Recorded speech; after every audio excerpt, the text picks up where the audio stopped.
नमस्कार, मैं हूं आपके साथ शिखा चौहान। जातिगत जनगणना को लेकर मोदी सरकार के रुख में ये बदलाव आखिर क्यों? अचानक जाति जनगणना का फैसला क्यों? आखिर अचानक मोदी सरकार का रुख क्यों बदल गया? क्या बिहार में चुनावी लाभ लेना है मकसद? क्या आरएसएस के इशारे पर लिया गया इतना बड़ा फैसला? जहां देखिए, एक तरफ जहां पूरा देश सरकार से उम्मीद लगाए बैठा था और उम्मीद अभी भी लगाए है कि पहलगाम अटैक के बाद सरकार कुछ बड़ा कदम इस आतंकी हमले के खिलाफ उठाएगी, क्योंकि देखिए जब से ये जो इंसिडेंट हुआ पहलगाम में, उसके बाद से सरकार एक के बाद एक कठोर कदम उठाए जा रही है। अगर हम सोशल मीडिया की बात करें तो तमाम जो है अकाउंट बैन हो चुके हैं, पाकिस्तान के तमाम यूट्यूब चैनल बैन हो चुके हैं इंडिया में। तमाम जो ड्रामा रहते, क्योंकि जो पाकिस्तान के जो एक्टर हैं, एक्ट्रेस हैं, जिनकी फॉरेन फॉलोइंग इंडिया में ज्यादा है, उनके अकाउंट तक बैन किए गए। कल रात देर रात फैसला आया था, खबर आई थी कि जो हानिया आमिर है उनका अकाउंट इंडिया में बैन कर दिया गया। इंस्टाग्राम से लेके किसी का एक्स अकाउंट बैन किया गया, किसी का यूट्यूब, तो खैर यूट्यूब में तो सारे ही जितने पाकिस्तान के चैनल हैं सबको बैन कर दिया गया। इसी के चलते लोग सोच रहे थे कि अब कुछ बड़ा फैसला सरकार लेगी और पाकिस्तान के अगेंस्ट स्ट्राइक जैसी चीजें कुछ हमको देखने को मिलेंगी। लेकिन क्या होता है, कल एक फैसला आ जाता है अचानक से, जिसका सरकार डे वन से, जब से विपक्ष ने यह मुद्दा उठाया है, जब से विपक्ष ने इस बारे में बात करनी शुरू की है, सरकार या सरकार के नुमाइंदे इस फैसले का कड़ा विरोध शुरू से करते आए हैं। आपको भी देखने को यह मिला होगा, आए दिन सोशल मीडिया पर लंबे लंबे फर्रे इस मुद्दे के विरोध में लिखे गए। लेकिन देखिए, अभी तक जो जाति जनगणना के खिलाफ, जो सरकार जाति जनगणना के खिलाफ थी, जो लोग जाति जनगणना के खिलाफ थे, वो अचानक से कैसे इस मामले के साथ खड़े हो गए और खुद जाति जनगणना करने की बात कर रही है।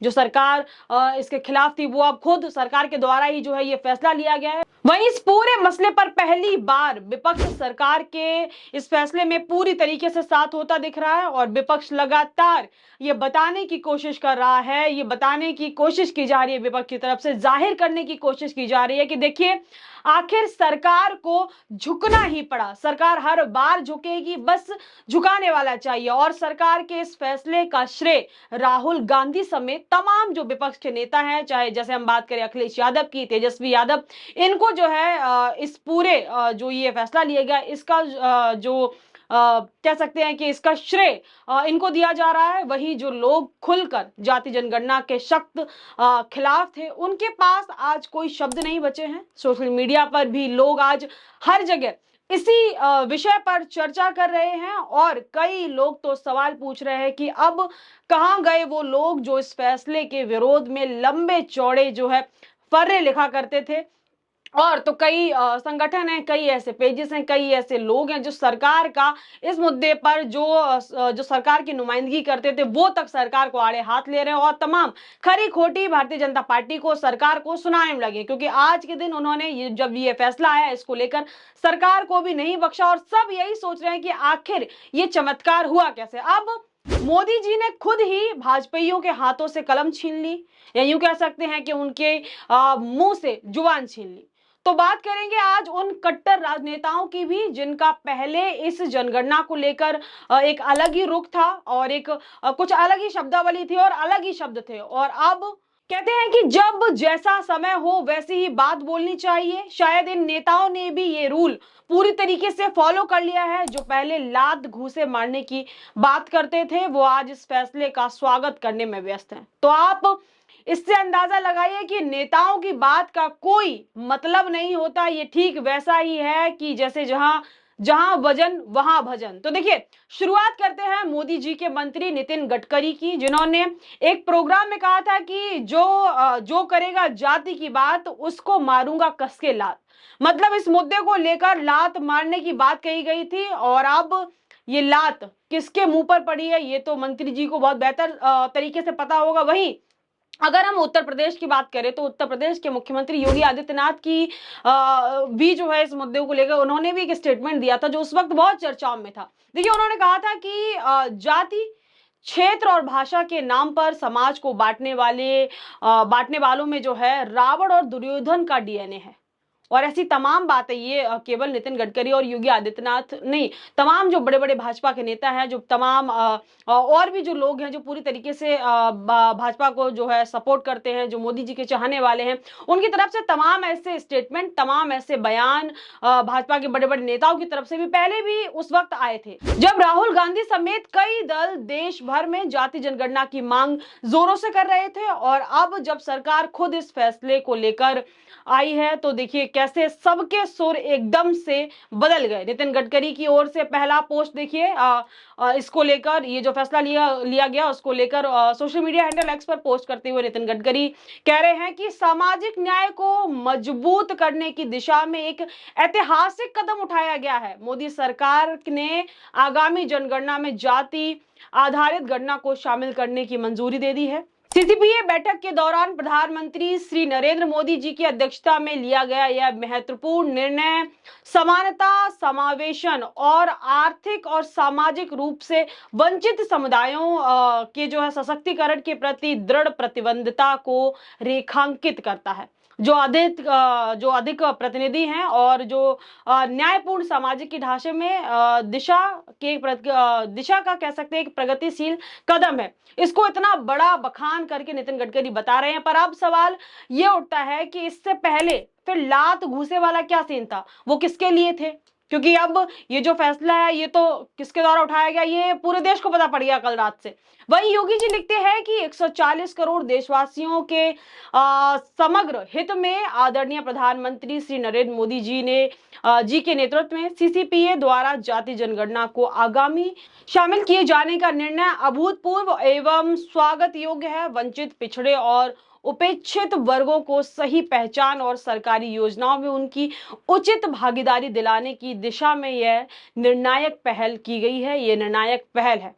आदरणीय प्रधानमंत्री जी का हार्दिक आभार, जिनके नेतृत्व में भाजपा सरकार ने सामाजिक न्याय और डेटा आधारित स्वशासन को वास्तविकता में बदलने का यह ऐतिहासिक निर्णय लिया। अब इस निर्णय को सब ऐतिहासिक निर्णय बता रहे हैं। तो अब यहाँ भी सवाल वापस से ये खड़ा होता है कि फिर वो रावण वाला डीएनए अब किसके अंदर है, क्योंकि ये फैसला तो अब आपकी सरकार के द्वारा लिया गया है।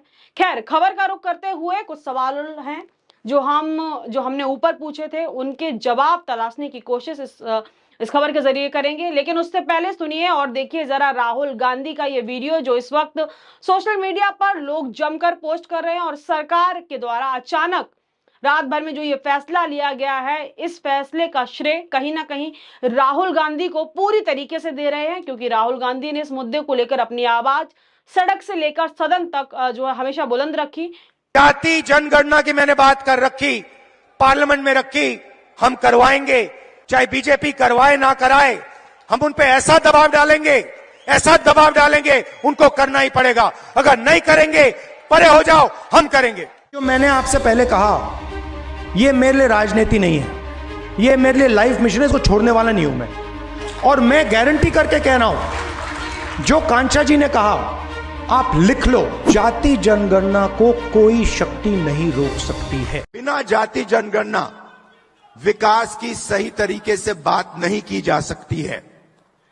तो इसीलिए मैंने पार्लियामेंट हाउस में कहा है, साफ कहा है कि चाहे कुछ भी हो जाए, मोदी जी के सामने मैंने कहा है, चाहे कुछ भी हो जाए, कांग्रेस पार्टी इसी लोकसभा में और राज्यसभा में जाति जनगणना आपके मुंह के सामने पास करेगी। मेरा आप लोग इंसल्ट करना चाहते हैं, आप खुशी से करिए, आप रोज करिए, मगर एक बात मत भूलिए, जाति जनगणना को हम यहां पास करके दिखाएंगे। तो अभी भी आपने सुना राहुल गांधी को। अब बात करते हैं कि अब तक जो जातिगत जनगणना से कतरा रही मोदी सरकार, इसके लिए आखिर राजी क्यों हो गई? बता दें कि केंद्र सरकार देश में अगली जनगणना में जातियों की भी गिनती कराएगी।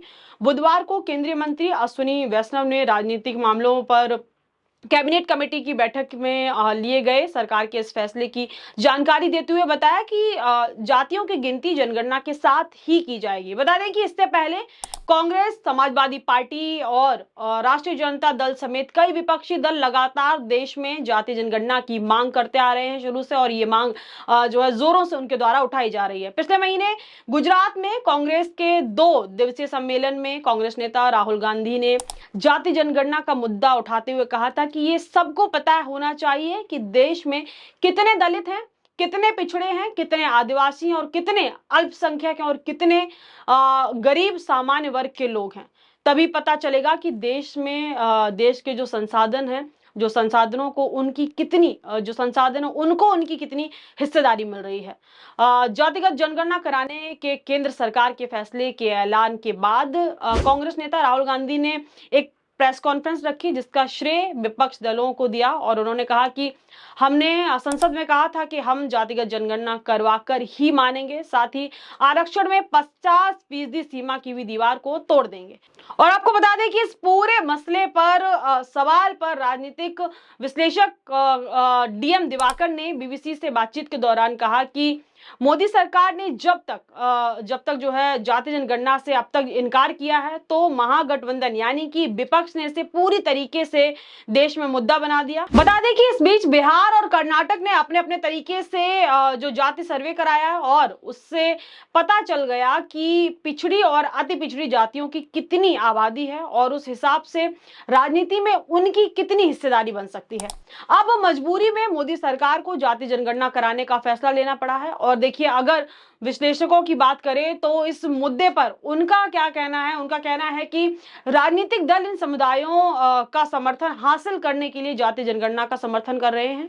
उनका कहना है कि ये समझ से परे था कि बीजेपी अब तक जाति जनगणना से क्यों कतरा रही थी, जबकि ये माना जा रहा है कि पार्टी ने उत्तर प्रदेश समेत तमाम राज्यों में पिछड़ी जातियों और दलितों की जो है गोलाबंदी कर सत्ता का जो सफर है वो काफी आसान बनाया है। कहा जा रहा है कि बीजेपी इन समुदायों के वोट तो ले रही है, वोट तो ले लेती है, लेकिन उनकी संख्या नहीं बताना चाहती। जिसके पीछे का कारण क्या है, वो क्या कारण है इसके पीछे का, वो भी नहीं जो है अभी तक मालूम पड़ा। क्योंकि देखिए, ऐसा करते ही पता चल जाएगा कि राजनीति और जो ब्यूरोक्रेसी में पिछड़ी और अति पिछड़ी जातियों की हिस्सेदारी कितनी कम है।